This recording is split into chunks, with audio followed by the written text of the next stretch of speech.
So your tenant's lease is up for renewal. Should you increase the rent?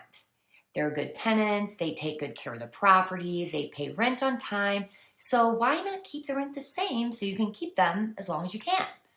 My name is Danielle Ohlms, and I'm the broker and owner here at Keyrenter St. Property Management.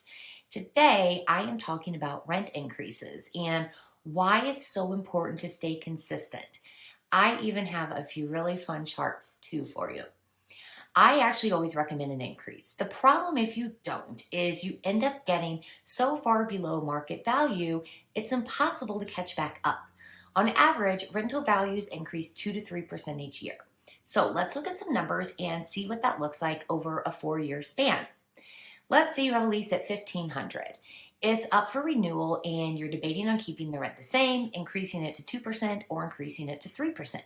How is that going to look? The chart I have here shows what the rental price will increase to over a 4-year span.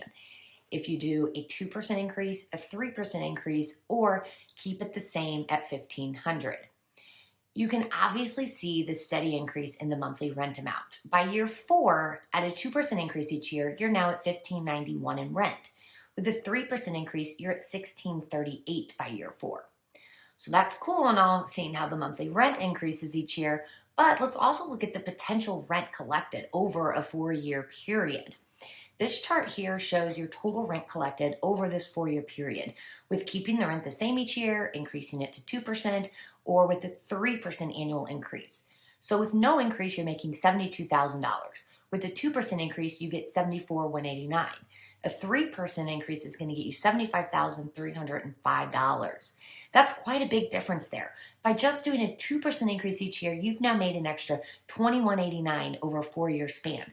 If you did a 3% increase, you've got an additional $3,305. That's a lot of extra money to invest in a new property or upgrade your rental or save it for the turnover costs when your tenant moves out. Now, let's say you're at year 4 and you've never increased the rent and you're like, gosh, I have fallen way below market value. Danielle with Keyrenter says I should be making an extra $138 a month. You go to your tenants and you say, hey, I've given you a break all these years, so now I have to make up for it and charge you an extra $138 a month. Your tenants are going to be like, whoa, they might look for a new affordable place, or maybe they will sign a new lease with you at this new price, but they're going to want their money's worth and start asking you for upgrades on the property. This is why it's so important to remain consistent with your rent increases. If you have a property management company, make sure the property manager is also doing a good job consistently increasing your rent each year. I hope this helps you understand rent increases. Please feel free to call me at 636-707-2000 or visit our website at KeyrenterSt.com.